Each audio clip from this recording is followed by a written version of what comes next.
This is your home for the most competitive football in the state of Michigan. Your home for the most comprehensive coverage week in and week out. This is the Mac Attack with Zach and Zach.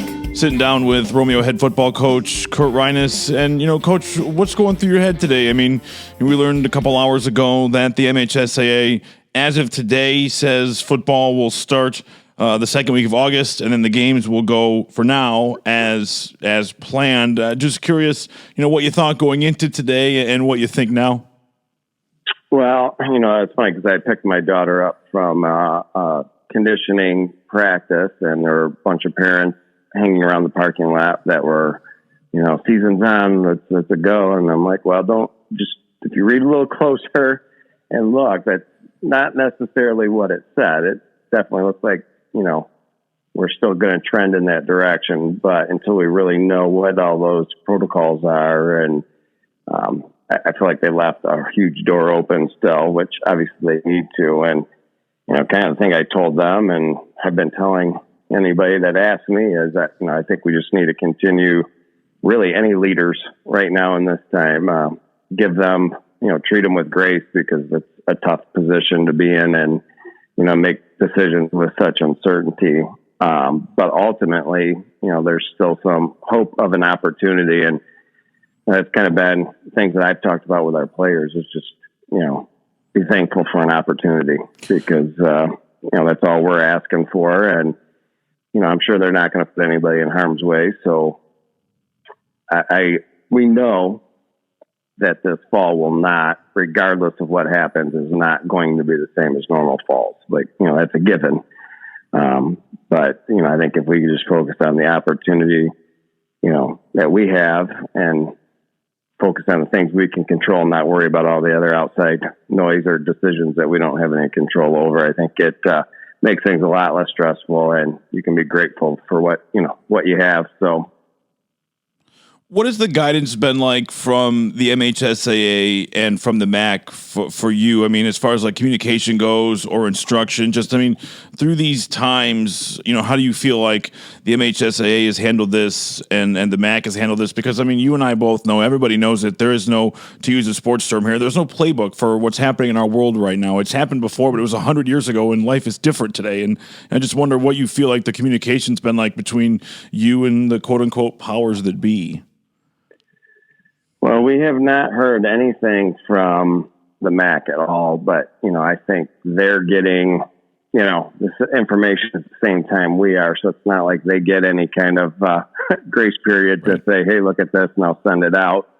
And it, has appeared to some extent that there maybe is not a lot of upfront communication between a lot of the powers that be between the state and the MHSAA, so that sometimes things are real-time decisions for them as well. But I give the MHSAA credit for, trying to consider all kids, and, their goal is to have 3 seasons, and they've made it very clear up front that, that might look really different, but just to provide those opportunities. And, I think that that's good that they're looking at it from that approach. And then, the communication that probably you've seen when they release things is about the extent of what we've got, other than they had some representatives on with a Zoom meeting last week with the Michigan Football Coaches Association, and they gave us, a more detailed breakdown and maybe more just an explanation of some of the things that they've released, which was good. And, I give them a lot of kudos for just the effort and trying to put something together. And obviously they got things that they have to work with and don't always know until that time comes what that information is going to be. What has your conversations been like? And I know you don't talk to everybody all the time, but even in a community like this, you being around as long as you have, you're going to run into people, even if we're doing things differently.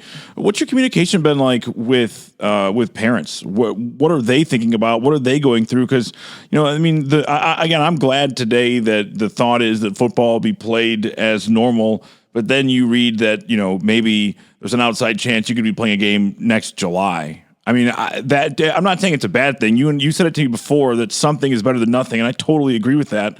But I mean, that's a lot to wrap your head around. Yeah, that's why I think it's a foundation of our program, but it's just to worry about the things we can control, the controllables of our effort and attitude. And I've had some parents who've reached out and have been emotional at the beginning, and I think it's more just that unknown. Like people want to plan, they want their calendars to be laid out. We live in such a busy world, and it's tough when you can't do that. And that's why we're taking it as, hey, I mean, if we get 1 week together and one game, let's make some great memories in that 1 week. If we get, 14, we're going to do the same thing every week and just thankful for that opportunity. So, and this is the most loaded question of all, and I apologize for it, but I mean, what now? I mean, I've been out to your practice. I've seen what you guys are doing. Do you just keep going? I know that the mantra is control what you can. And so I wonder, for now, what do you control? And I'm not saying you're hovering around trying to be a control freak about it, but I just, I wonder in what sphere you guys work now. Is it just kind of continue as you've been until we get to, is it August 12th, I think, when practice could begin? Yeah, I mean, to me, the biggest question that we have in getting our kids ready, our kids are in good shape.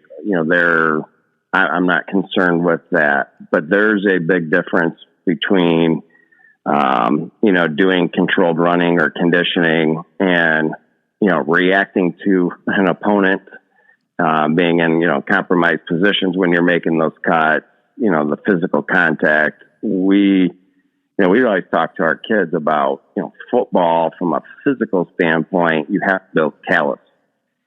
Just like you can get calluses on your hands from a lot of hard work. Like, it's not natural just to go smack somebody. Right. Like you have to build calluses to it, and you eventually become where, you don't even notice the smashing my finger between, my pads and the other guy's pads. So I worry about at what point will we actually be able to. A lot of our summer stuff usually includes a lot of tag and a lot of games where it's fun, but it also mimics the game of football from a reactionary standpoint. And I know that was one of the things when I sat down at the end of this week and just evaluated what we'd been doing. I think our kids are getting in good shape. Their movement is good, but you do worry about ACLs and stuff like that when, have we done enough to make them cut in a awkward position that you really only get when you're in a uncontrolled environment like the game of football or tag, some of the things we've done in the past. So we have to try really brainstorming with the guidelines we have. What can we tweak and modify going forward just to continue to get those guys, ready for the game of football, which, we talked, a couple local coaches and I were talking about how much time do you really need. And, I had the opportunity to coach in the high school all-star game, and we got those guys for a week. And, you were able to do it. You have a large roster that everybody plays, and they are the best of the best, and you're able to get it done. So I think you can get it done, in a couple weeks. But, there are obviously some other obstacles that come into play when you don't have the same preparation. So, Romeo head football coach Curt Rienas, we learned today that at least for now, football is scheduled to continue as normal, but still many questions remain. Hey, Coach, thanks for the time. Always good to talk. Yeah, no problem. Thanks for listening to the Mac Attack with Zach and Zach. For more, visit 32andmain.com. Follow us on Twitter and Instagram at Mac Attack Pod. And don't forget to like the Mac Attack with Zach and Zach on Facebook. The Mac Attack is a proud member of the 32 and Main Network.